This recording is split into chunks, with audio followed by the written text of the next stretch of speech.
ওয়ালাইকুম আপু। ওয়ালাইকুম সালাম। আসসালামু আলাইকুম। ওয়ালাইকুম আসসালাম আপু, কি নাম?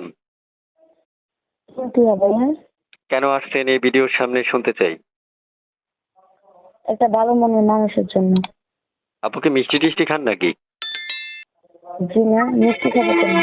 আপনার কণ্ঠটা অনেক অসাধারণ, আর খুব মিষ্টি করে কথা বলেন, তাই ভাবলাম হয়তো বা মিষ্টি টিষ্টি খান। এছাড়া তো সুন্দর করে, এত সুন্দর করে কেমনে কথা বলে? ধন্যবাদ ভাইয়া প্রশংসা করার জন্য। আচ্ছা, এটা ছবি পাইছিলাম, এই ছবিটা কার? এটা আমার ছবি ভাইয়া। ওরে মাশাল্লাহ, আপনি তো অনেক সুন্দর একজন মানুষ। আপু শুনতে চাচ্ছি আপনার কাছে শেষ প্রশ্ন, মানে কয়েকটা প্রশ্ন করবো আমি এক এক করে, শেষ পর্যন্ত পৌঁছাতে একটু মানে একটু আমাকে সহযোগিতা করবেন, ঠিক আছে? জি বলেন দেশের ভাইয়া। দেশের বাড়ি কোথায় আপনার? কুমিল্লা ইলেটগঞ্জ। কুমিল্লা ইলেটগঞ্জ। প্রিয় দর্শক, কুমিল্লা থেকে যুক্ত হয়েছে আপু। এর মধ্যে ছোট্ট করে একটা কথা বলে রাখছি, যারা এখনো আমাদের চ্যানেলটা সাবস্ক্রাইব করেনি তারা চ্যানেলটা সাবস্ক্রাইব করে রাখবেন। মনে রাখতে হবে, চ্যানেলটা সাবস্ক্রাইব না করলে বা পুরো কথাগুলো তার না শুনলে উনি আপনাদের কল রিসিভ করবে না। তাই আপনাদেরই প্রয়োজন স্ক্রিন থেকে নাম্বারটা নিয়ে সরাসরি ওনাকে ফোন করা। ফোন করলে উনি নিজেই আপনাদের ফোন রিসিভ করবে এবং সকল তথ্য আপনারা জানতে চাইলে উনি আপনাদের সামনে উপস্থাপন করবে। যেভাবে আমার সাথে কথা বলছে এইভাবে আপনাদের সাথে কথা বলবে। জি আপু শুনতে চাই, এই নাম্বারটা কার? এই নাম্বারটা আমার। স্ক্রিনে একটা নাম্বার ছবি দেখছি, তাহলে ছবিও আপনার, নাম্বার আপনার? জি জি আমারই। ইমো হোয়াটসঅ্যাপ কিছু আছে এই নাম্বারে?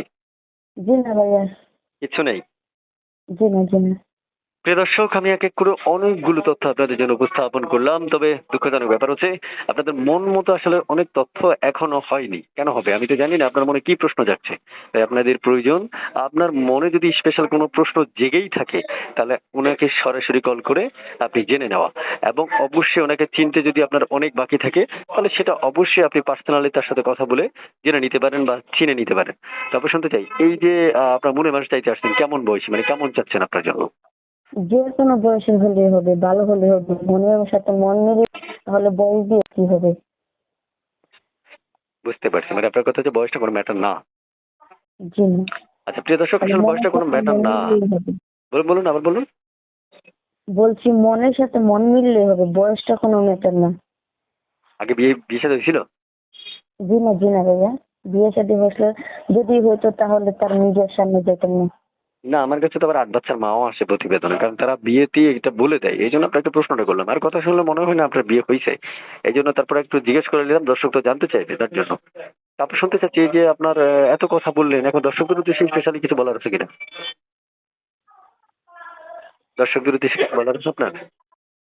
হ্যাঁ জি ভাইয়া, খারাপ উদ্দেশ্য নিয়ে কেউ যাতে ফোন না দেয়, যে মানে আমার সাথে মানে সম্পর্ক করবে, আমাকে বিয়ে শাদী করবে, তারা যাতে আমার সাথে যোগাযোগ করে। আর যারা আমার মানে অনেক খারাপ কথা বলে, মানে অনেক বাজে ইয়ে আছে, এরা যাতে কল না দেয় ভাইয়া, একটাই অনুরোধ। আপনার কথা, যে বাজে কথা যারা বলবে তারা যাতে কল না দেয়। জি জি ভাইয়া, তারা যাতে বিয়ের থাকে, দূরে থাকে। ঠিক আছে আপু, ভালো থাকেন। আপনাকে এতক্ষণ সময় দেওয়ার জন্য আর আপনার মনের কথাগুলো তুলে ধরার জন্য আপনাকে ধন্যবাদ জানাই। পাশাপাশি যারা ধৈর্য সহকারে ভিডিওটা দেখছেন তাদেরকে আরো বেশি ধন্যবাদ। ভালো থাকুন, আল্লাহ হাফেজ। আর কিছু বলবেন আপু? জি না ভাইয়া, আর কিছু বলবো না।